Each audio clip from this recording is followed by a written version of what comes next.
Hello à tous et bienvenue sur ce nouvel épisode de MVP. Attends, putain, On la garde celle-là, elle est belle. vas-y, on la garde. Aujourd'hui, on va parler de comment réussir en freelance en 2025. Donc, l'objectif, c'est que je vous fasse un guide complet. On va parler des compétences qui sont actuellement recherchées. On va parler de comment devenir bon dans une compétence précise. Ensuite, comment le montrer, comment trouver des clients rapidement. On parlera de branding, de prospection, de plateforme de freelance. On parlera de comment garder ses clients. Et à la fin, comment aller finalement au-delà du modèle freelance pour ceux qui sont peut-être proches de cette étape-là.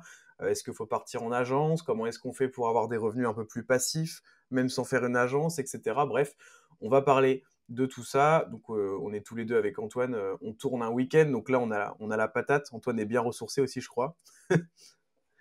Et puis, Carrément. voilà. On va faire notre retour semaine parce que tu as des trucs intéressants à dire. Juste avant, je fais un petit point sur les performances. Donc franchement, c'est top. De manière générale, les performances, elles montent constamment là. Alors je sais pas si c'est parce qu'on fait un peu plus de vues sur les shorts ou si les épisodes plaisent plus. Bref, j'en sais rien. Mais en tout cas, ça fait plaisir. Donc on est à 1830 abonnés sur YouTube. Je remercie encore une fois toutes les personnes qui prennent le temps de s'abonner et de commenter les vidéos. On répond à tous les commentaires. Si vous avez des questions, c'est l'occasion. Sur Spotify, pareil, ça a augmenté. 114 notes, 5 étoiles. Donc on arrive bientôt aux 115 notes, 5 étoiles. Franchement, je pensais pas qu'après les 100 notes, 5 étoiles, ça allait continuer d'augmenter comme ça. Là, je trouve que ça augmente toujours, donc ça fait super plaisir. Merci à toutes les personnes qui prennent le temps d'évaluer l'émission et de laisser des commentaires aussi sur Spotify, parce qu'on le rappelle, c'est possible. Je fais un rappel évidemment sur les sponsors, je les remercie. On a Linkuma, Switch et Totesio. Donc Linkuma, si vous souhaitez acheter des liens pour pas trop cher, vous avez un lien en description. Totesio, si vous faites du SEO, que vous souhaitez améliorer en fait la sémantique et avoir une aide sur la partie intention de recherche, vous avez aussi un lien qui se trouve dans la description. Et Switch, évidemment, c'est pour l'hébergement web français qualitatif avec un SAV au top. On va passer du coup au retour semaine et puis ensuite on fera directement on entrera dans le vif du sujet. Je le rappelle, vous avez les timecodes en description, que ça soit sur Spotify ou YouTube. Si vous souhaitez passer les retours semaine, c'est tout à fait possible et on comprend. Vous pouvez le faire avec les timecodes. Alors, du coup, Antoine, c'est surtout toi, je pense, qui va parler un peu de ta vie en ce moment, parce que en vrai, là, tu me disais que tu avais pris une petite pause et que ça te faisait le plus grand bien. Ouais, c'est ça, j'ai fait une petite pause, mais pas vraiment parce que du coup, on a emménagé hier dans les nouveaux locaux et avant-hier. Donc en Ouais, fait, j'ai pas vraiment eu de vacances puisque lundi c'était férié, j'ai juste fait un off, mardi, mercredi, mais c'est déjà pas mal. Eh, ouais, sachant c'est sûr. que jeudi, vendredi, tu vois, on était en déménagement, donc c'était plus de la manutention et etc. Ça change, ça fait du bien. Mais voilà, en gros, les grosses news, c'est le déménagement pour, de mon côté puisque, bah, ça y est, on a emménagé dans nos nouveaux locaux, à Marcq-en-Barœul, dont je me souviens jamais le nom. C'est pas l'île Europe, c'est pas Centre Europe. Bref, c'est Parc Europe, voilà, Parc Europe à Marcq-en-Barœul, si vous voulez regarder, c'est des Ok, beaux locaux et on est super contents. L'équipe va venir pour la première fois dans les locaux lundi prochain là, donc ça va vraiment être sympa. Et puis ouais, sinon on s'est reposé, ça fait du bien. Heu, Pris le soleil, on a eu des beaux jours, donc franchement ça fait trop du bien et puis ça va repartir, en bombe parce que là, il y a pas le choix de toute façon que de repartir en bombe, jusqu'au mois de septembre, octobre et puis après on va essayer de passer un petit peu le cap, recruter le dernier pilier, le commercial et puis, pouvoir, développer, un peu plus tranquillement, quoi. Et trop toi, cool, tu trop cool, disais trop que cool. tu gérais un peu Instagram en ce moment, tu m'as dit? Juste avant d'enregistrer? Ouais, ouais, ouais. Non, bah déjà pour parler un peu de ta pause, comme je te le disais avant, en off, c'est vrai qu'à chaque fois qu'on discute, je me dis putain, quand même gérer une agence, bah voilà, tu gères de l'humain, il y a du stress. En plus, toi, tu bossais un peu là les week-ends sur que ça soit un peu le développement de notre podcast MVP ou de ton projet AdConnect et tout. Et depuis le début qu'on fait le podcast, en fait, c'est marrant parce que, bah, pour la petite histoire, avant qu'on fasse le podcast, on parlait pas tant que ça tous les deux, tu vois, on parlait de temps en temps, mais on se rendait pas trop compte de nos quotidiens, tu vois, que maintenant on en parle tout le temps. Et c'est vrai qu'à chaque fois, je me dis, putain, quand même, dès que tu fais une pause, je suis content pour toi, tu vois. Je me dis, franchement, c'est trop cool parce que c'est vrai que tu cravaches beaucoup. Après, Bah, voilà, en fait, faut... quand tu montes une boîte, hein, il y a vraiment la notion de 0 à 1, tu vois? Et quand tu Ouais, passes de 0 à 1, tu vois, ça fait 4 ans SEO Monkey. La première année était un peu, n'importe quoi, mais du coup, ça va dire, ça fait 3 ans. J'ai toujours pas atteint le 1, tu vois? Je fais toujours de l'opérationnel et tout. Et en Ouais, fait, quand tu es dans le 0 à 1, tu as juste pas le choix de bosser énormément parce que tu fais tous les process, ouais, tu peux ouais, déléguer tout et donc il y a pas le choix que de bosser, en fait, hein. C'est un petit peu le sacrifice et la conclusion parce que là, je dirais que je suis à peu près à 0,75, tu vois? ouais, Pour donner un peu, voilà, le contexte, donc j'en ai encore pour 6 mois, 1 an de travail comme ça. C'est qu'en fait, au début, tu as la patate de fou parce que tu lances ta boîte, tu es trop content, donc tu vois, tu vas facilement gérer et au bout d'un moment, tu vas un peu t'essouffler et là, je me suis un peu essoufflé, moi, ces 2 3 derniers mois, tu vois? Mais bon, ça va, on continue, hein. Mais du coup, ouais. c'est là où c'est le plus dur et d'ailleurs, j'ai lu un bouquin il y a pas longtemps qui s'appelle «L'Alchimiste». Je sais pas si tu l'as déjà lu? Ça me dit un truc de nom, alors je sais ouais, vas-y, dis-moi en De plus, mais Pablo Coelho, un Brésilien. Et OK. c'est un bouquin sur, la quête un petit peu personnelle, la recherche en fait. Nous, je pense qu'on l'a trouvé assez tôt, en tout cas moi je l'ai trouvé assez tôt et le de son propre enfant, tu vois? Genre, d'être drivé par l'amour, tu vois? Entre guillemets, en gros Ouais, OK, de ouais, faire ce ouais. que tu as vraiment envie de faire et de chercher ton trésor. C'est un peu, c'est très c'est très tu vois? Tu as déjà lu Le Petit Prince peut-être?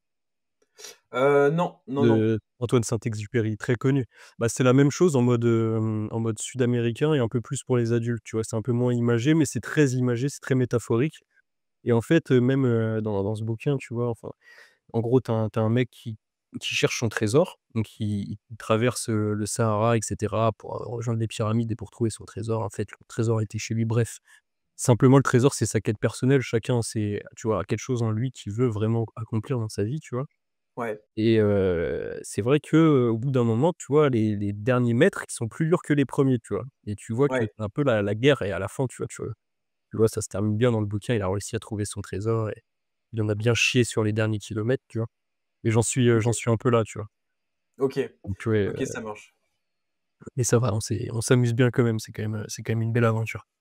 Ouais, c'est sûr, c'est sûr. Bah, après, faut toujours ouais, c'est toujours une question d'équilibre, quoi. Même si tu es dans une période où tu donnes beaucoup, je pense il y a un stade où si tu donnes trop, en fait, tu même plus autant efficace parce que juste, tu tout le temps dans le rush, tout le temps, tu presque à fleur de peau, je pense, enfin, moi, à ta place, je pense que je serais un peu irritable facilement, enfin, tu vois? Je vois un peu comment je réagirais, comment je pourrais réagir, tu vois?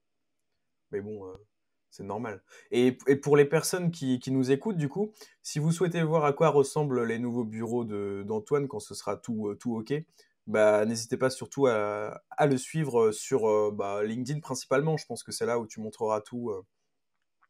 Et puis voilà, donc vous avez les liens en description. Et, euh, et ouais, du coup, bon, bah, rapidement, moi, c'est moins, c'est moins important, mais c'est vrai que je te le disais en off juste avant. En fait, j'essaye de mon temps libre, l'occuper de la meilleure manière possible. Et moi, mon vice, c'est Instagram, parce que il y a trop de contenus que j'aime bien, mais pas forcément des contenus qui m'aident. C'est-à-dire, en gros, mon vrai vice, ça va être, enfin, j'adore ouvrir Insta dès que j'ai un moment pour regarder des stories des gens que je suis. Donc, principalement des gens un peu dans la muscu, etc., voir ce qu'ils font, machin. J'aime bien. Et aussi, je tombe dans les réels, donc les TikTok d'Insta. Et pareil, j'ai pas mal de trucs sur la muscu, sur d'autres trucs qui m'intéressent. Et c'est un peu la facilité, quoi. Ou des fois, je vois qu'il y a des moments dans la journée, dès que j'ai plus du tout envie de réfléchir, parce que j'ai bien taffé, j'ai fait mon sport, machin truc, bah je me réfugie un peu là-dedans et c'est vraiment pas ouf. Et donc voilà. Et donc j'avais installé il y a quelques mois une application qui s'appelle Opal, qui est une donc OPAL, qui est une application gratuite qui permet en fait, si tu veux, sur iPhone, tu as la possibilité de mettre des restrictions. Donc de dire au bout de 30 minutes par jour, tu me fermes l'application. Le truc, c'est que la restriction, elle est très facile à faire sauter. Si jamais tu as envie, tu vois, ça te ferme l'appli, mais tu la rouvres juste après, quoi, en quelques clics.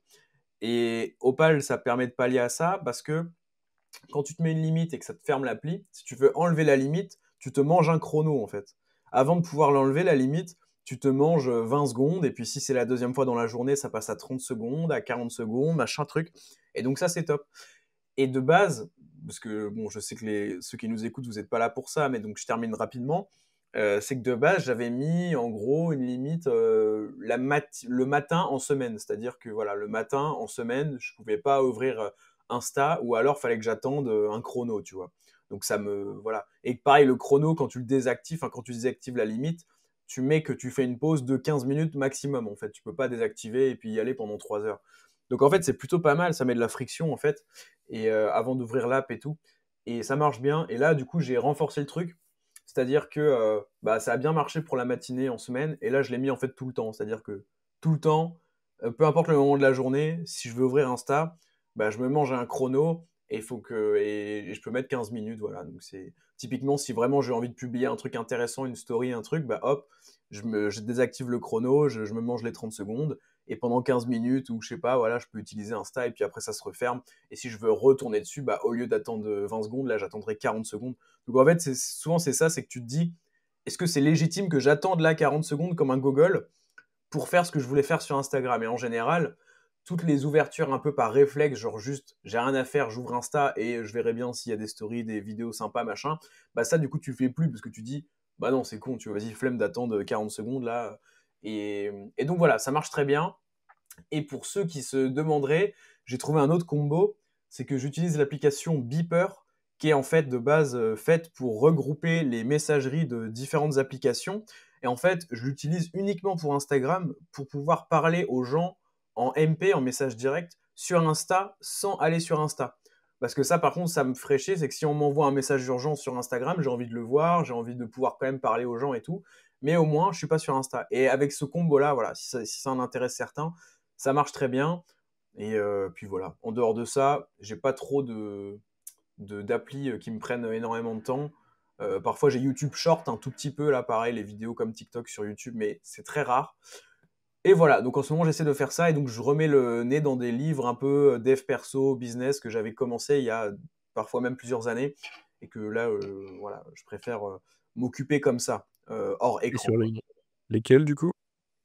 Bah là, j'ai terminé de Personal MBA. Je sais pas si tu connais, c'est genre un mec qui a dit en fait, voilà, les écoles de commerce, les écoles de commerce coûtent super cher aux États-Unis. Bah moi, je vous fais un livre avec toutes les connaissances qu'il faut avoir et voilà, ça marche bien.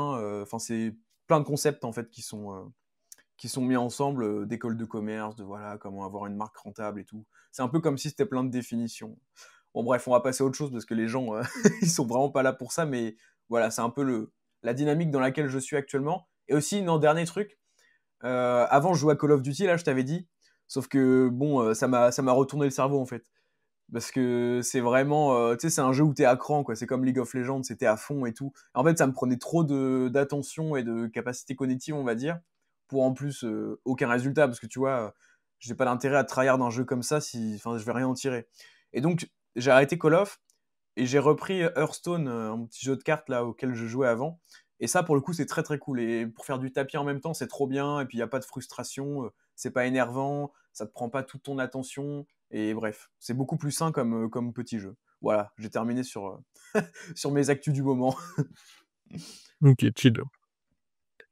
Et ben écoute, on va passer directement au petit plan. Déjà, ça serait intéressant de voir en premier lieu, comme je l'avais annoncé là au début, quelles sont les compétences qui sont recherchées actuellement. Et j'ai mis entre parenthèses mensuelles si possible. En gros, des compétences recherchées pour lesquelles vous pouvez être payé de manière mensuelle. Donc, entre guillemets, un peu comme le SEO forcément, puisque nous, c'est ce qu'on connaît. Mais je pense qu'il n'y a pas que ça.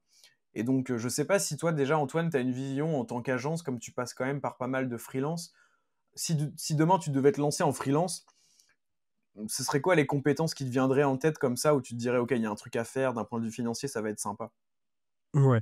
Bah, déjà, pour le petit short de l'intro qu'on va faire, ça, tu vois, ça va être un épisode hyper intéressant parce que, tu vois, Paul, tu vraiment un freelance hyper avancé. Tu es déjà monté à 10 000 € par mois en solo, et tu es même ce qu'on peut appeler un hyper freelance. C'est Théo qui avait parlé de ça, dans le sens où tu as même développé des activités annexes qui sont passives et qui te génèrent des revenus. Donc tu peux Ouais, être en solo et avoir des activités qui te génèrent des revenus en annexe, un peu comme si tu avais une entreprise. Après, pour répondre à ta question, les compétences pour moi, du freelance, ça doit être du hard skill, normalement. En gros, tu peux être c'est freelance, ça veut dire que tu fais un travail pour une entreprise et donc, tu dois avoir une compétence hard skill. C'est pas comme si tu montais une entreprise où tu peux, par exemple, être bon en management ou en recrutement ou en finance et cetera, non. Freelance, tu dois être bon dans un domaine hard skill, par exemple, en SEO pour, ce podcast, mais ça peut être aussi en vidéo, ça peut être en copywriting, ça peut être en community management, peu importe. Il faut vraiment que tu aies un hard skill que tu pousses à fond et que tu restes dessus, déjà pour la communication, super important parce que tu vas devoir te faire connaître comme étant le meilleur ou un quelqu'un de très bon sur ce hard skill, mais aussi pour Ouais. développer tes compétences parce que ça prend du temps à devenir vraiment bon dans un domaine et donc à ne pas se à diversifier sur plusieurs hard skills. Tous les soft skills et tu nous en reparleras autour du freelancing sont vraiment très minimes, genre, gestion de compta, c'est vraiment minime par rapport à quand tu as une entreprise, tout ça, c'est vraiment minime. Il faut vraiment se choper un hard skill et le pousser à fond. Et donc par exemple, en l'occurrence, pour toi et pour moi, ça a été le SEO. Ouais. Je ne sais pas si toi, aujourd'hui, tu commences à te diversifier déjà en termes de hard skills. Est-ce que tu as l'ambition aujourd'hui de devenir un consultant un peu plus 360 ou tu veux vraiment rester dans le référencement naturel? Bah, en fait, dans tous les cas, rester même si je voulais rester uniquement dans le référencement naturel, aujourd'hui, ça demande quand même d'avoir des connaissances, des petites compétences en matière de branding, de ce qui pourrait marcher sur YouTube, et cetera. Donc, dans tous les cas, le SEO en lui-même tend vers un truc plutôt, omnicanal. Donc ouais, mais moi perso, si je devais là demain recommencer en freelance et gagner de l'argent tous les mois de manière récurrente et être à l'aise financièrement, je pense que je penserais au SEO forcément. Je penserais peut-être je me verrais bien consultant en, tu sais, en branding en fait. Tout ce qui est lié à la création de contenu finalement. Parce que ça, c'est ce dont vraiment, en fait, qu'est-ce qu'une entreprise a besoin tous les mois?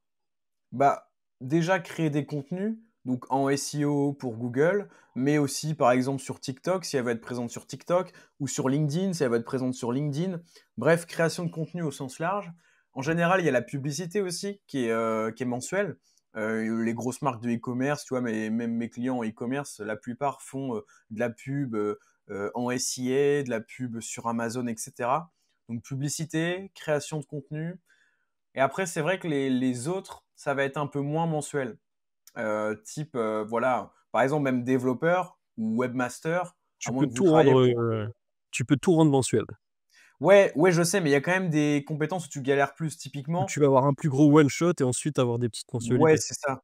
Tu vois, un graphiste qui vend de l'abonnement, je pense que ça peut marcher sur certaines boîtes, mais à mon avis, ça passe beaucoup moins en pourcentage, tu vois, en taux de réussite que du SEO mensuel, parce que la personne qui cherche du SEO de base, quand elle te contacte, normalement, elle sait que ça va durer plusieurs mois, voire plusieurs années.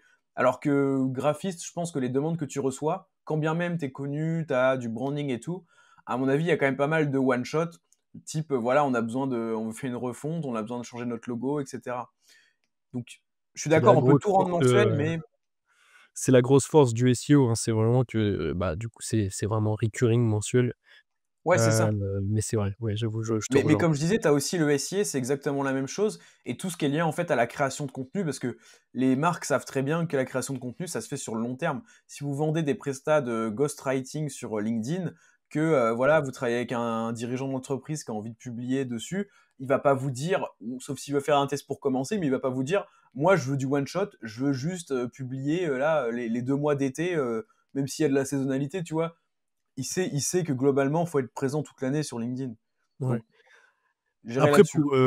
pour revenir dessus, on peut tout rendre mensuel. Souvent, par exemple, un développeur ou un graphiste où là, c'est vraiment ça va être un gros one shot.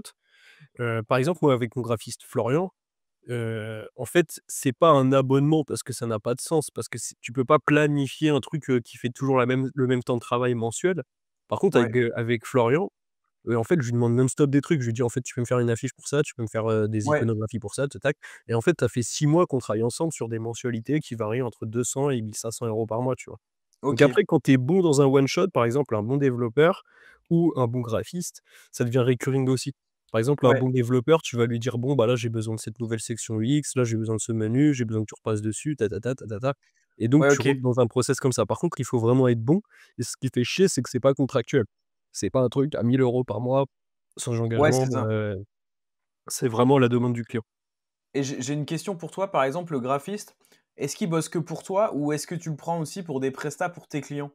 Non, bah, il bosse que pour moi parce qu'en fait, c'est un CDI et c'est un ami, c'est Florian Portero, c'est une pépite. J'ai eu trop de chance de travailler avec lui et là, tu vois, enfin, je c'est vraiment un ami de base, tu vois? OK, d'accord, ouais. Mais par contre, ouais, il bosse qu'avec moi et en plus de ça, il a jamais fait de freelance. C'est moi qui l'ai mis en freelance. Pour te dire, c'est moi qui augmente son TJM. Je lui dis: «Bon là, va falloir que tu augmentes ton TJM, tu es bien gentil, mais bon là, tu m'as fait maquette plus ça, plus ça, plus ça, plus ça à 2 000 €. Il y a un moment, tu vois, c'est bon, tu vois, je te paye pour que tu continues on continue à travailler ensemble sur le long terme». D'ailleurs, si un jour vous avez l'occasion de travailler avec un graphiste avec qui ou pardon, avec un freelance avec qui ça se passe bien. Donc là, je me mets à la place de l'auditeur qui se lance ou qui est déjà freelance, ou alors si vous passez par un freelance, parce que même un freelance passe par des freelances.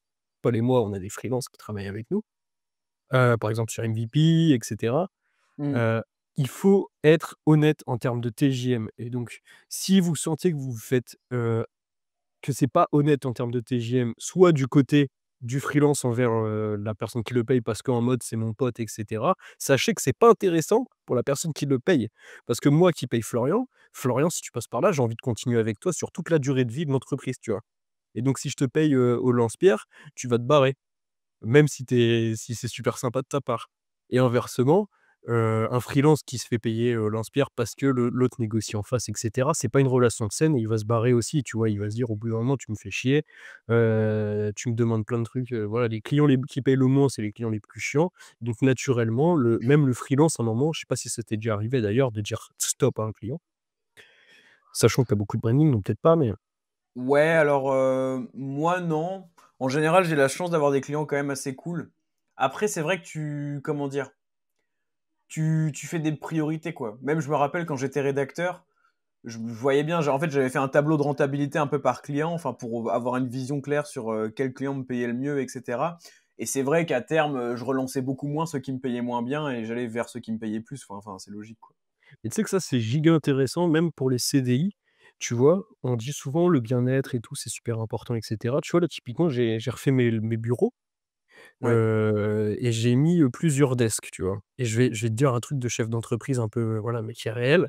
Je me suis dit: «Est-ce que je place les mecs et les consultants», tu vois? En mode, tu sais, je les mets à côté pour qu'ils puissent regarder, si le travail et tout, ou est-ce que je les laisse un peu en mode chacun le lundi, vont s'installer tranquillement et cetera? J'ai réfléchi à ça. Et c'est exactement la même logique que pour un freelance qui se fait un peu payer au lance-pierre et cetera, ou que pour le télétravail. C'est qu'en fait, c'est en donnant de la confiance et bien sûr, après, il y a un filtre qui doit se faire du côté et de l'autre, qu'en fait, tu vas avoir des gens engagés. Et donc en fait, un freelance, aujourd'hui, il faut qu'il soit bien payé, il faut que la personne en face lui fasse confiance. Si il est mauvais, il va perdre son client et Mmh. inversement, tu vois? Et donc il y a cette relation de confiance et cette relation d'honnêteté, d'équilibre financier qui doit être fait et juste j'y pense parce qu'en fait c'est freelance, et c'est pareil exactement pour un CDI.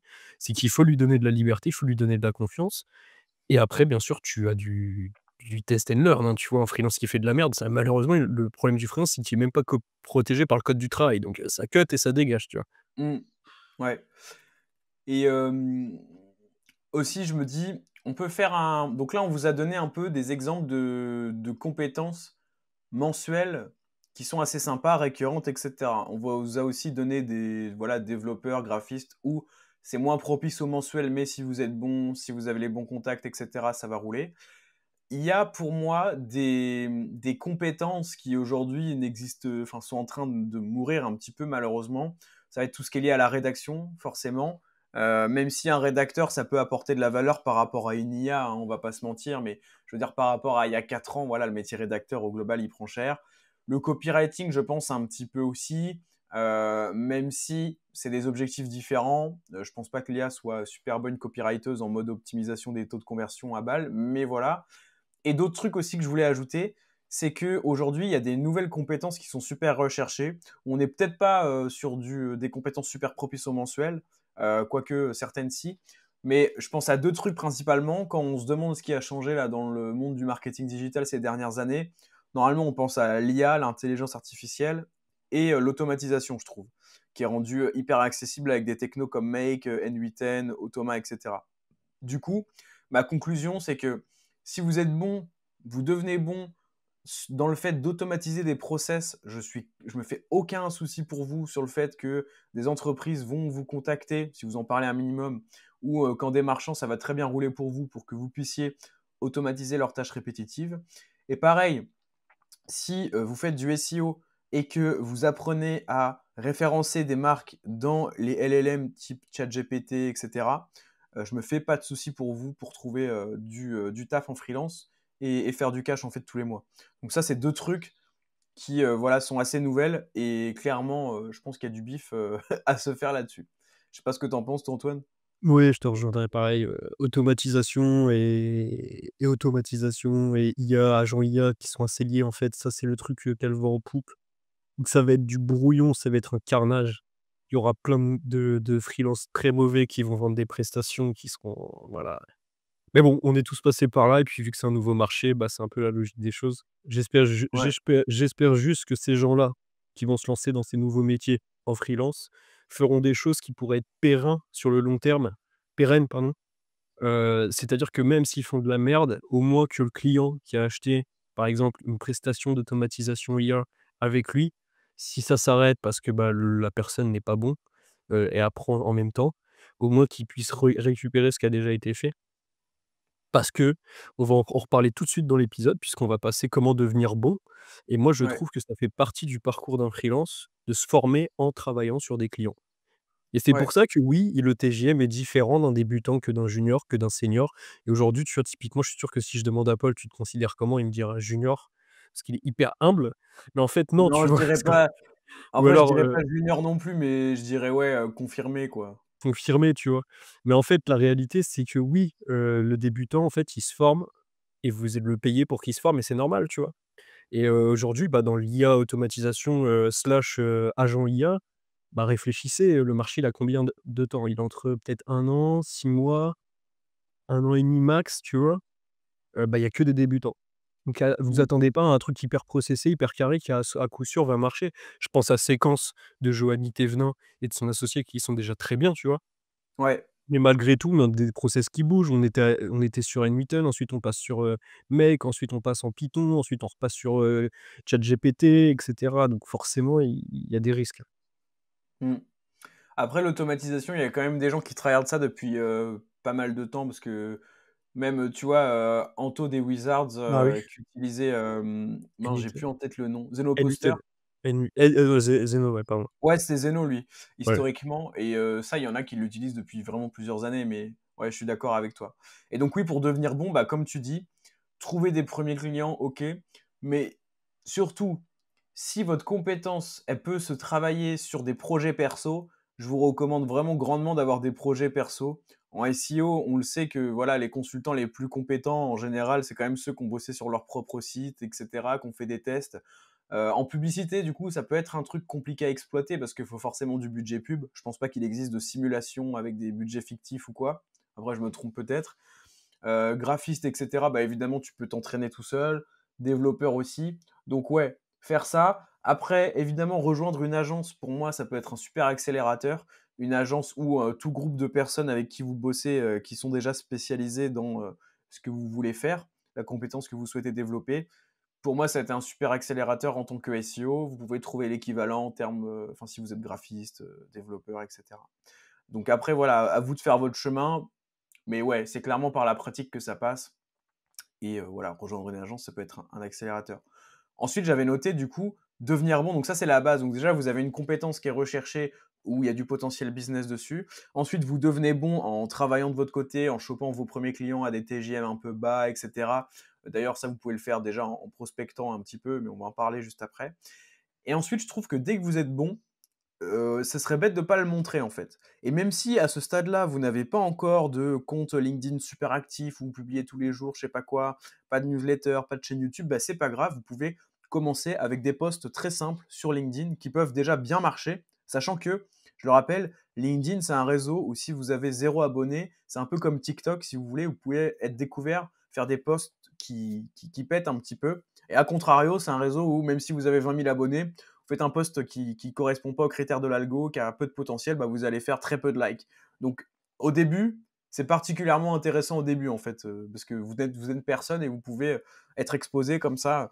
Et en général, il y a un post qui marche bien sur LinkedIn, c'est le post dit un peu célébration. Vous montrez, vous dites que vous êtes content, vous montrez pourquoi vous êtes content. En l'occurrence, parce que vous avez eu un super résultat, que vous soyez copywriter, bah voilà. Si vous êtes copywriter, vous pouvez dire, voilà, première presta pour un client, j'ai amélioré son taux de conversion de X% sur sa landing page. Vous montrez un résultat tangible. Nous, en SEO, par exemple, on a la Google Search Console, c'est un peu la preuve, voilà, qu'on peut pas trop fake, disons en tout cas, enfin j'imagine pas facilement. On montre ça, on montre la courbe. En copywriting, je sais pas, ça peut être votre taux de conversion sur Analytics ou autre. Et bref, vous montrez ça. Et puis voilà, et graphiste même, juste mettre vos créations comme ça. Il y a des créations qui peuvent bien marcher, quoi. Vous Ah les bah oui. postez tout simplement. C'est tellement plus facile de faire des, comment ça s'appelle? Des réalisations quand tu travailles dans le visuel, donc quand tu fais freelance vidéo, freelance graphiste et c'est tellement plus galère. Tu vois, nous qui sommes SEO, va mettre ta section nos succès ou nos réalisations. Tu as intérêt d'avoir au moins 6 mois ou 1 an de background, tu vois? Ouais, Donc bon vraiment. Ouais. courage. Mais après, ouais, tu peux aussi célébrer de manière, plus, personal branding en mode, je me lance, tac, tac, tac, j'ai créé mon site, tu peux Ouais, faire c'est plein de ça. choses. Ouais, franchement, enfin, vous pouvez faire plein de choses et puis mais en tout cas, voilà, si vous arrivez à montrer un minimum vos résultats sur le hard skill ou les hard skills que vous souhaitez vendre, bah franchement, ça coûte rien en temps. Les résultats, vous les avez déjà. Et après, bah voilà, ça dépend où est votre cible, mais LinkedIn, c'est quand même pas mal. Après, X, ça peut être sympa aussi, même si, voilà, il y a moins le responsable marketing d'Auchan qui va traîner sur X, quoi. C'est pas la même typologie, mais autant le faire aussi. Et puis voilà.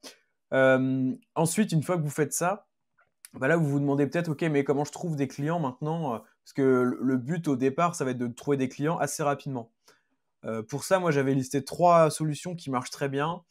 La première solution, c'est le branding, parce que quand on pense à branding, on se dit souvent long terme, etc. Et c'est vrai, mais comme je disais juste avant, gardez en tête qu'il y a des réseaux sociaux sur lesquels vous pouvez péter rapidement en termes de visibilité. Donc, si on doit tous les lister, les réseaux qui peuvent vous permettre d'obtenir une grande visibilité rapidement et donc des clients rapidement, il va y avoir LinkedIn, comme je l'ai dit, X aussi, parce que pareil, ça dépend ce que vous vendez, hein, mais par exemple, il y a des vendeurs de formation qui ont fait pas mal leur communication, leur publicité sur X et ça a très bien marché. Maker, Euh, pareil aussi, ça marche très bien sur X. X, ouais, c'est vrai ça. moi je sais que je trouve mes développeurs sur X, je trouve mes Ouais, media makers, enfin bon, on n'en a pas, mais je sais que potentiellement je serais passé par X et ouais, LinkedIn, en fait, c'est juste pas la même cible, donc peut-être que X, c'est plus une cible de petit entrepreneur, je sais pas ce que tu en penses, alors que ouais, il y LinkedIn, a ça va être moyen. le type d'entreprise, tu vois? Et donc Ouais, si tu es media maker, vidéaste et cetera, ça peut être cool. X pour travailler avec Paul Vengeon, pour travailler avec Antoine Verrière, pour travailler avec tous les freelances avancés slash entrepreneurs qui ont des petites boîtes. Parce qu'après, quand tu veux taper dans les plus grosses boîtes, franchement X, pas ouf, hein. Enfin, en tout cas, ouais. pas de gros résultats, de notre côté, ouais. Non, c'est ça. Donc ouais, LinkedIn X et après en fait, il y a tout, ce qui va être, les vidéos, verticales. Donc TikTok, Insta Réel et YouTube Short où c'est pareil avec du contenu un peu sensationnel, un peu putaclic. Vous pouvez vraiment faire pas mal de vues et je pense trouver des clients comme ça. On voit par exemple en ce moment, il y a Amandine Barthes qui tryhard pas mal, sur Instagram notamment. Et j'aime bien, hein. Globalement, ça a l'air de prendre, hein, ça prend en abonnés Ça a très et je bien pense pris, hein. ouais, Ouais. c'est ça. Et je pense que tu trouves quand même une cible qui est qualitative sur Instagram. Parce que c'est un peu tout le monde, entre guillemets, à Instagram. Et je pense que certains suivent des contenus un peu marketing digital sur Instagram. Donc, Clairement. je pense que c'est quali. Donc voilà, donc ça c'est pour le branding. Ensuite, on a deux autres aspects, donc la prospection et les plateformes de freelance. La prospection, bon, il y a quelques années, je vous aurais dit envoyer des messages sur LinkedIn. Maintenant, c'est quand même, un peu trop fait. La seule manière pour moi de le faire qui peut encore marcher, c'est de le faire, vraiment de manière qualitative. Donc en fait, presque ne pas faire de démarchage, vraiment de masse ou alors en tout cas, si vous le faites, avoir au moins des éléments très personnalisés ou, le faire en parallèle d'une prospection manuelle sur LinkedIn ou autre. Donc ça, voilà, ça peut être fait. Évidemment, pour le faire, vous avez des logiciels comme Wallaxy, donc anciennement, Prospectine, qui permettent de le faire. Voilà. prospection, il y a aussi évidemment toute la partie email. Moi, ce que je faisais à mes débuts en freelance, c'est que en gros, je scrapais les mails des directeurs marketing sur C'est Paris, bien. par exemple, avec une extension qui s'appelait snov.io, donc snov.io. Alors, il y a peut-être des alternatives qui sont mieux. Je crois qu'il y a un truc, c'est quoi, Phantom Buster? Bon, il y en a plusieurs, hein, pour scraper les mails. Et donc après, j'envoyais ça avec Lemlist. En fait, je me faisais une campagne d'emailing, de cold emailing avec Lemlist. Donc voilà. Donc ça, j'avais eu des retours, comme je disais, je ne l'ai pas fait assez longtemps, je pense, pour signer, mais j'avais déjà fait des premiers appels, etc., des premiers calls avec des prospects. Donc franchement, ça reste encourageant. Et si vous le faites bien, bah, il y a pas de souci. Et pareil, vous pouvez le faire soit massivement, mais avec des éléments quand même personnalisés, donc du semi-automatique, ou soit complètement manuellement. Bah, je vous invite à tout tester tout simplement si ça vous intéresse. Donc ça, c'est pour la prospection. Après, pareil, hein, ça dépend des canaux, mais vous pouvez envoyer des messages automatiques sur Insta, sur X, enfin partout, hein. Après, il faut juste trouver les bons logiciels. ChatGPT sera votre ami pour ça, je pense, ou Google. Ensuite, il y a les plateformes. Donc les plateformes de freelance, ça, faut qu'on en parle parce que ça peut être un bon moyen. Je vais parler principalement ici de Malte parce que c'est la plateforme que j'ai le plus, tryhard et c'est en fait celle sur laquelle on peut avoir le plus de résultats, je trouve. Faut savoir que Malte, c'est soit un cercle vicieux, soit un cercle vertueux. Il y a un algorithme qui, plus vous êtes mis en avant, plus vous allez être mis en avant, ou à l'inverse, moins vous êtes visible, moins vous allez être visible. Donc c'est vraiment effet boule de neige dans les deux sens. Donc ce que vous pouvez faire au début, c'est vous inscrire sur Malte. C'est tout faire pour obtenir des points dans l'algorithme. L'algorithme est très transparent et vous montre ce qui vous fait obtenir des points dans l'algorithme en fait. Donc au départ, par exemple, quand vous avez un profil qui vient d'être créé, ça va être obtenir des recommandations de la part de vos anciens clients. Si vous avez un client que vous trouvez en emailing, par exemple, le faire passer sur la plateforme. Donc la plateforme va toucher une commission, vous allez gagner un tout petit peu moins d'argent, mais ça va vous permettre de vous booster, etc. Et donc ça, pour trouver des premiers clients, ça peut être très cool. Moi, je me souviens qu'au départ, j'avais un TGM qui était assez avantageux, donc j'avais un profil un peu sexy. J'avais trouvé des premiers clients et il y a des semaines où voilà, j'avais une, deux demandes entrantes, donc c'est vraiment pas négligeable. Après, il faut bien comprendre que à ce moment-là, c'est encore pire presque que la prospection, dans le sens où la prospection, le taux de personnes intéressées par vos messages va être très très faible, mais si jamais il y en a une qui est intéressée, en général, ils seront peut-être pas dans une démarche de recherche active, et donc vous serez l'unique contact potentiellement avec cette entreprise-là. Les plateformes, c'est tout l'inverse, c'est-à-dire que vous avez des demandes qui arrivent à vous. Par contre, la plateforme, Malte en l'occurrence, incite les gens à vous contacter et contacter 5 autres profils. Mais littéralement, hein, vous pouvez faire le test si vous voulez, vous cherchez un freelance en graphisme, en ce que vous voulez, et vous verrez, vous tapez graphiste, vous avez des profils, vous en trouvez un, et après Malte va vous dire contactez 5 autres profils, ajoutez d'autres profils pour Moi, avoir, voilà. quand je t'entends parler de prospection, je tiens quand même à ajouter que faites-vous votre premier enfin, c'est éphémère, hein, c'est one shot. Une fois que vous avez passé cette step qui est horrible de trouver vos premiers clients, vous allez garder vos clients, vous allez avoir Ouais, un recurring et vous allez avoir un petit peu de bouche à oreille, vous allez avoir un petit peu encore de prospection, mais vous allez garder vos clients si vous êtes bon, hein. Je pense au graphiste, ouais, qui bosse avec moi alors que pardon, qui bosse avec moi depuis 6 mois alors qu'à la base il était pas freelance. C'est moi qui l'ai mis en freelance, c'est moi qui lui ai créé son auto-entreprise et tout.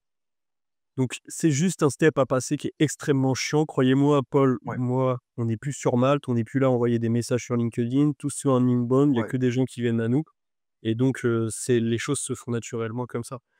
Donc ouais, très, très chiant. C'est marrant d'en reparler, 4 ans après parce qu'on s'est lancé il y a 4 ans. C'est des choses qu'on mmh, fait plus depuis 4 ans ouais.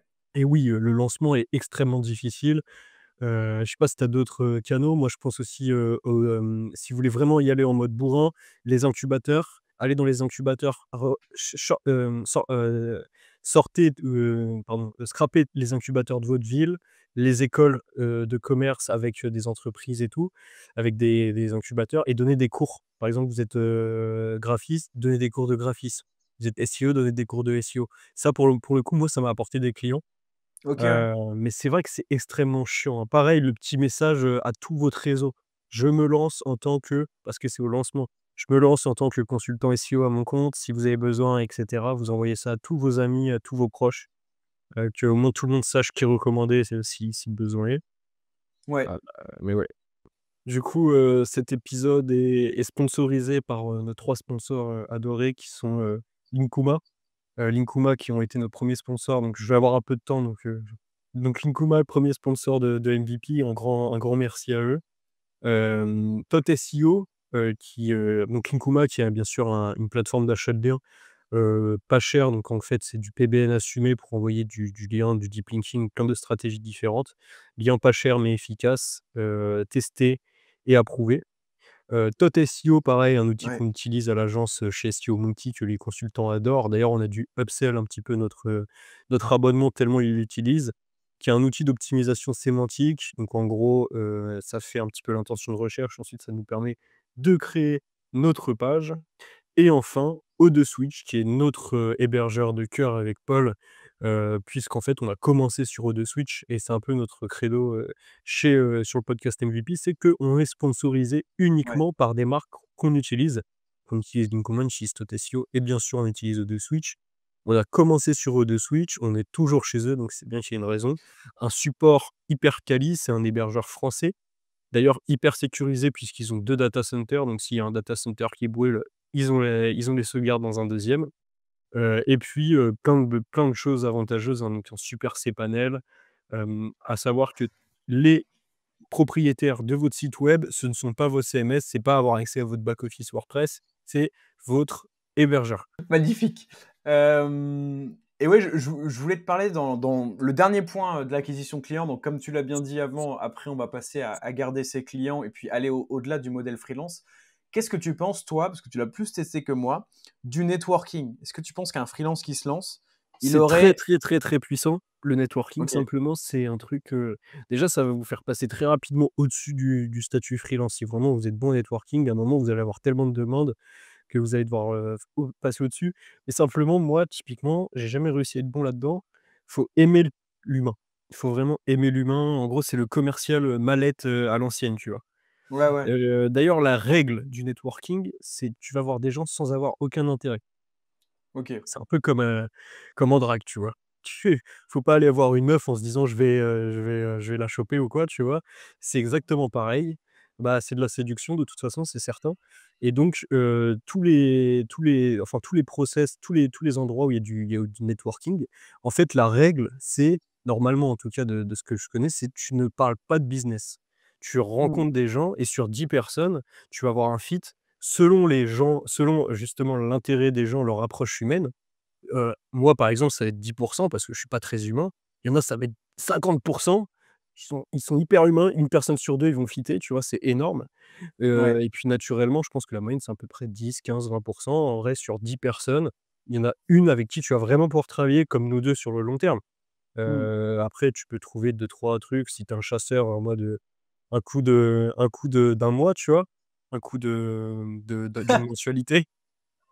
Mais Pour voilà. faire, pour, pour refaire le parallèle avec la drague. Mais donc voilà, donc le networking très puissant et par contre pas fait pour tout le monde, chacun ses hard skills et je pense qu'on est quand même dans l'ère du digital et c'est pas nécessaire d'être bon en réseau et typiquement, il y a même pas besoin d'être bon en relationnel aujourd'hui pour trouver des clients, hein. Tout passe par le net, digital, tout donc Ok. nous, nos clients, on les voit même pas, hein. La plupart à l'agence, il y en a très peu qui viennent nous voir, dans nos bureaux, quoi.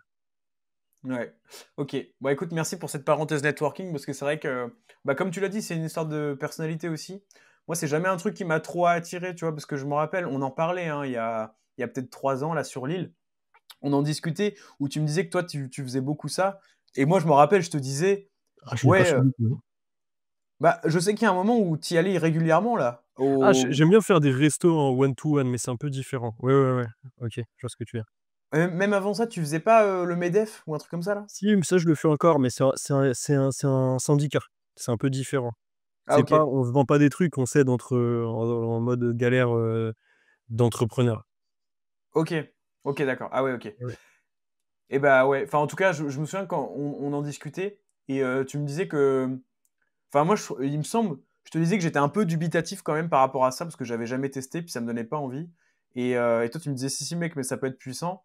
Et moi, je me rappelle qu'à ce moment-là, je me disais mais vas-y, j'ai pas envie d'aller parler à des gens que je connais pas et tout, je préfère faire une vidéo YouTube, tu vois? Dans ma tête, c'était ça, je me disais: «Je préfère développer mes réseaux». Mais je pense que c'est une question de personnalité, tu en as d'autres, parler sur les réseaux, ils vont trouver ça trop bizarre, ils vont se dire: «Ça manque de vrai, je m'y retrouve pas et je préfère aller parler à des gens» En et fait, voilà.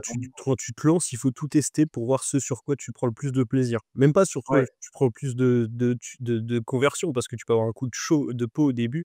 Là où tu ouais. prends le plus de plaisir, ce que tu vas pouvoir faire sur le plus long terme. Et donc typiquement avec Paul, on adore faire le podcast. Bah, purée, ça fait 2 ans qu'on fait ça, même si des fois les stats elles diminuent et qu'elles augmentent, on s'en fiche, on prend du plaisir, on passe Ouais. un bon moment.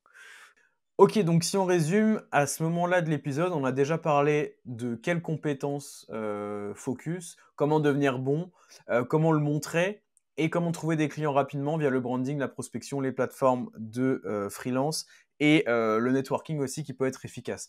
Maintenant, on va voir comment garder ses clients parce que c'est réellement tout aussi important que de trouver des clients. Surtout quand vous êtes sur du récurrent, garder les clients, c'est quand même magnifique. Moi, je suis dans une phase où je recherche des clients actuellement.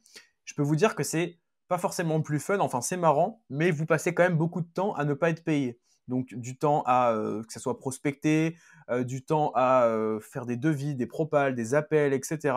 C'est bien mieux, je trouve, financièrement parlant, d'un point de vue purement financier, d'avoir les mêmes clients, de les garder tous les mois, de leur vendre un forfait tous les mois. Et voilà. Donc comment garder ses clients? Pour moi, il y a deux dimensions et Antoine, tu pourras nous en parler aussi. D'ailleurs, on avait fait un épisode dédié au fait de garder ses clients il y a je pense, plus d'un an là. Euh, pour moi, les deux dimensions, c'est la communication et les résultats. C'est vraiment les deux choses. Et la communication, presque, alors en SEO particulièrement, parfois elle peut être plus importante que les résultats. C'est-à-dire que si jamais vous avez des bons résultats pour un client, mais que le client ne comprend pas qu'il a des bons résultats, il ne comprend pas ce que vous faites, pourquoi vous le faites, ça peut être éliminatoire, alors que, à l'inverse, c'est pas vrai. C'est-à-dire que vous pouvez avoir un client où vous n'avez pas de résultats, pas encore de résultats, par exemple en SEO, on sait que ça peut prendre 6 mois, etc. Mais si vous êtes bon en communication, que le client comprend bien que les résultats vont arriver pour telle ou telle raison, que ce que vous faites, c'est logique parce qu'il y a un objectif, vous faites ça pour telle raison, etc. Il sait exactement quelles actions vous menez tous les mois et vers où il va, et bah ça peut ne pas poser de problème en fait. Donc pour moi, c'est les deux. Évidemment, le mieux c'est d'avoir les deux, c'est d'avoir les résultats le plus vite possible, les résultats les plus pertinents possible, et en plus de le faire comprendre au client via une bonne communication, d'avoir aussi un bon feeling avec le client, d'être disponible, d'être réactif, de faire des appels, etc. Si on peut avoir les deux, c'est parfait. Je sais pas si tu ajouterais un truc, toi, Ouais, Antoine? bah, moi je me suis beaucoup pour avoir des consultants qui travaillent avec moi, notamment des alternants, des alternantes, des jeunes, on s'est pas mal pris la tête sur la communication, sur la relation client et en fait ma conclusion c'est remplacer ce mot communication par pédagogique. En fait, Ouais, c'est vrai. n'essayez pas alors la pire chose, c'est le bullshitter. Tout le monde s'en aperçoit. Le mec qui raconte, qui parle, qui dit n'importe quoi, enfin qui parle pour, faire montrer que complexifier les choses, c'est la pire des choses que vous puissiez faire. C'est pas une relation de confiance, la personne en face, elle va pas se sentir à l'aise, elle va se dire: «Qu'est-ce qu'il me raconte?» Il faut être pédagogue.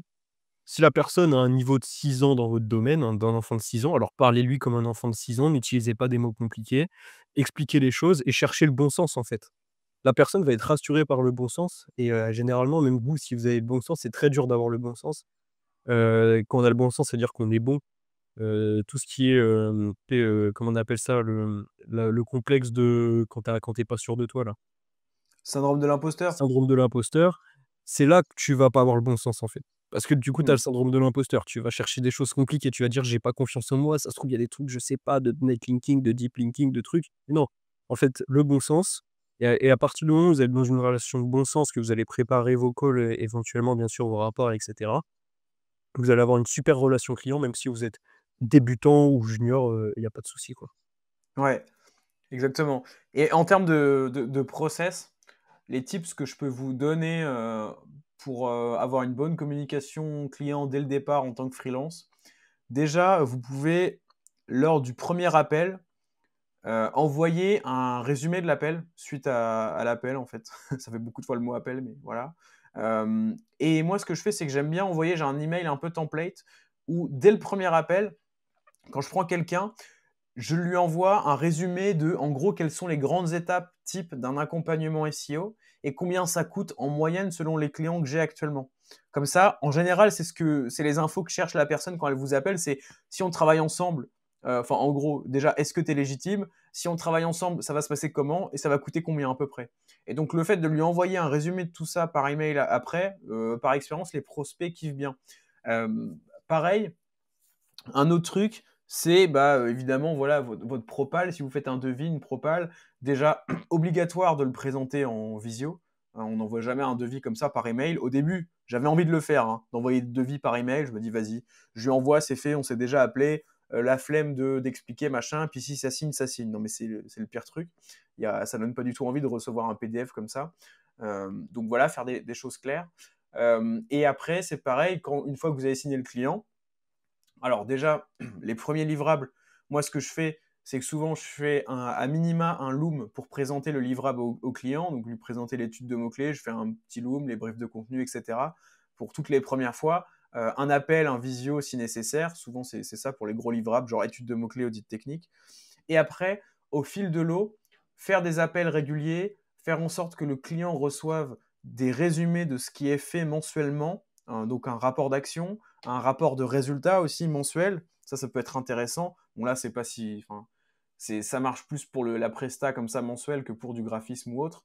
Mais voilà. Et quand vous faites un appel avec un client, toujours lui envoyer, si possible, un petit résumé suite à l'appel des actions à mettre en place, des principales infos à retenir de l'appel. Ça, en général, il kiffe bien et ça clarifie tout. Et ça permet aussi, un mois après, de se dire, OK, quels étaient les points qui avaient été évoqués lors du point mensuel précédent, quelles étaient les actions à mettre en place, est-ce qu'elles ont bien été mises en place. Enfin bref, voilà. C'est vraiment des petits trucs comme ça, c'est se dire à chaque étape, quand vous pouvez clarifier les choses par écrit, il faut toujours le faire et les clients kiffent.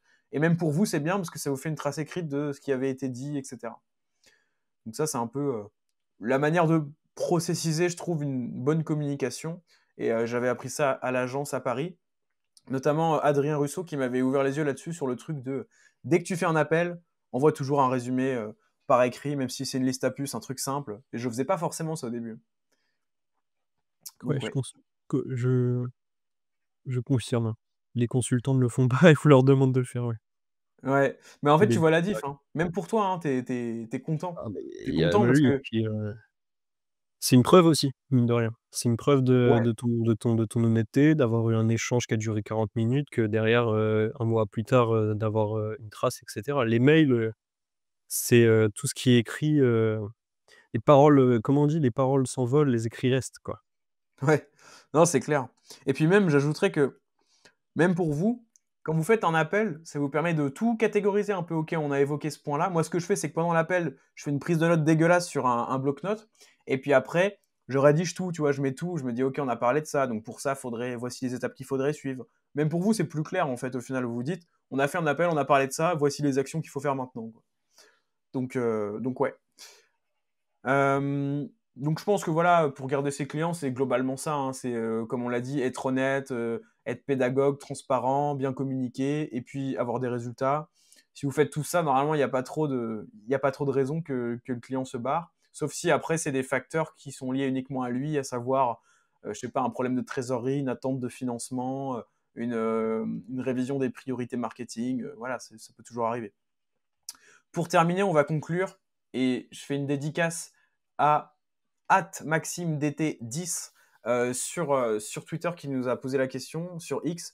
En gros, comment est-ce qu'on fait pour scaler une fois que tu es full? Et il nous dit donc entre parenthèses délégué, stagiaire, créer une agence, monter ses prix, etc. Et ça fait une belle passe D en fait vers la dernière partie du podcast, à savoir aller un petit peu au-delà du modèle freelance.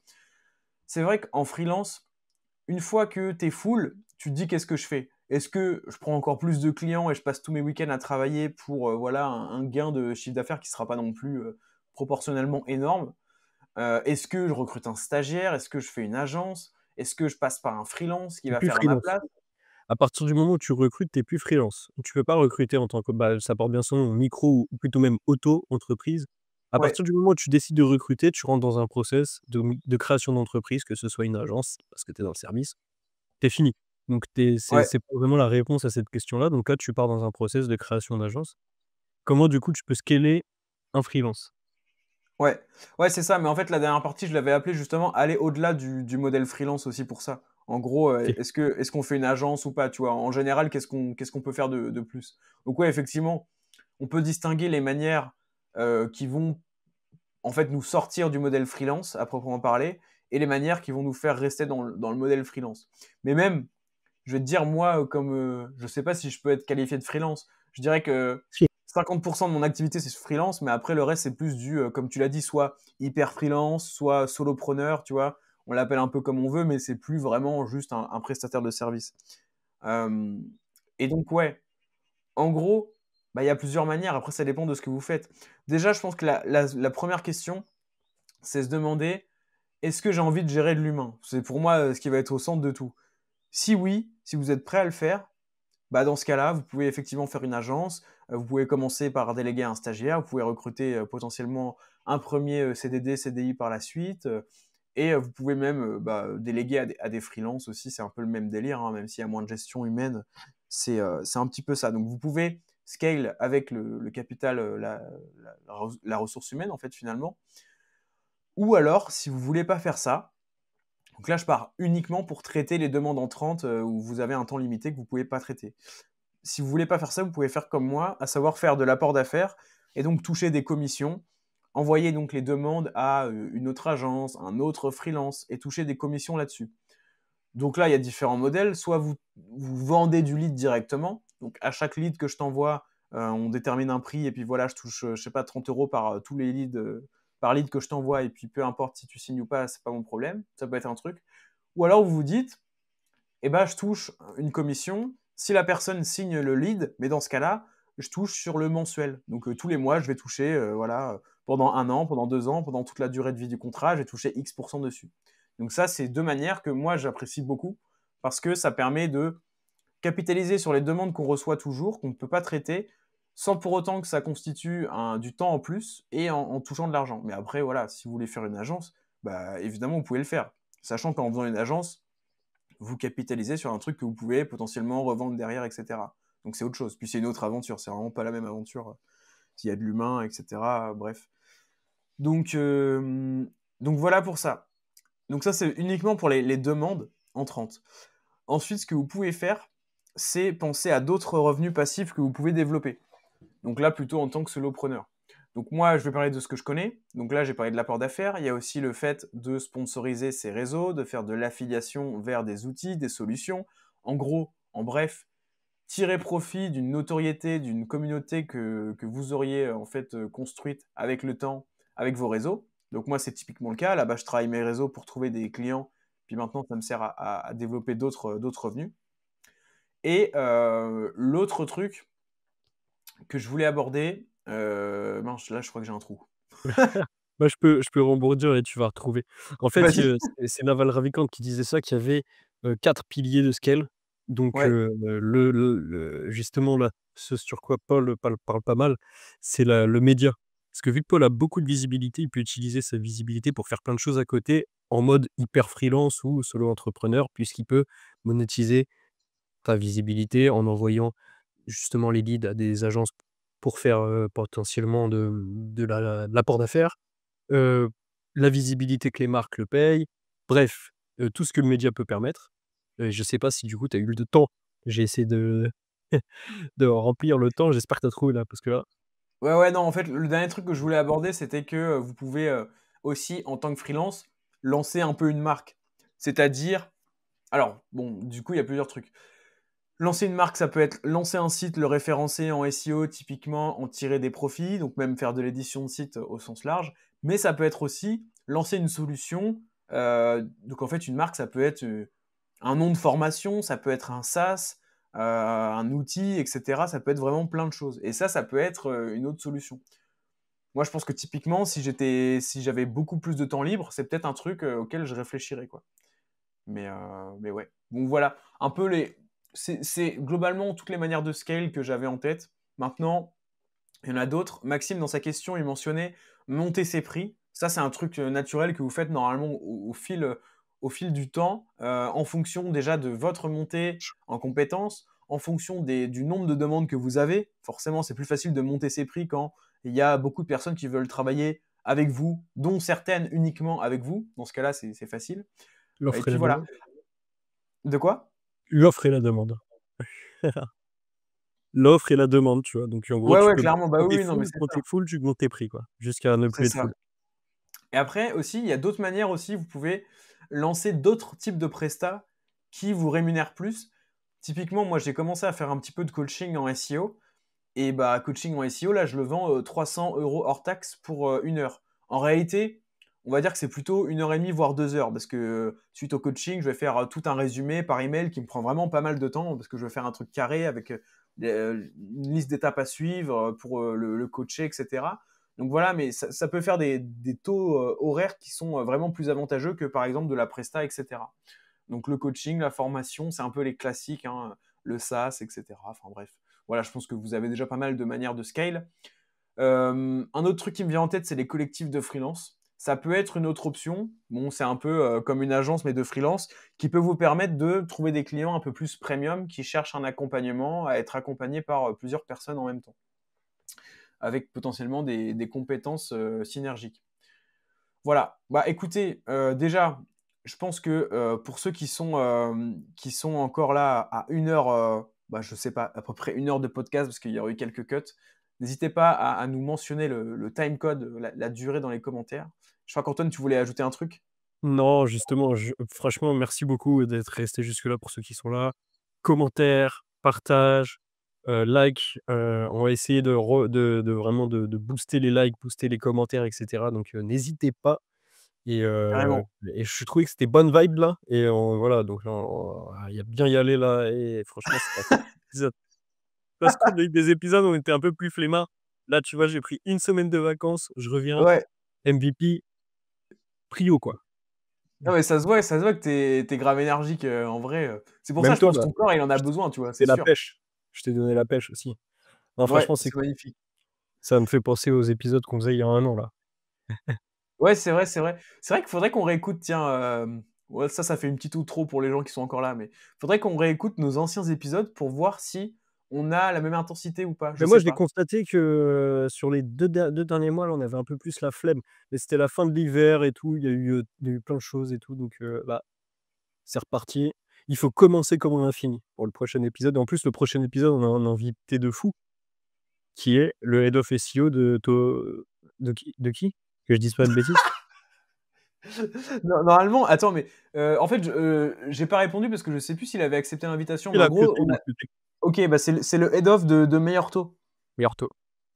Voilà, Et ça, donc c'est une dinguerie, hein. Pour ceux qui suivent ma chaîne, YouTube perso, vous savez que j'ai déjà analysé ce site-là et ils sont trop forts, en fait, hein. Donc, ils sont premiers sur rachat de crédit et tout, enfin, c'est une folie. c'est que du Donc ouais, SEO, hein.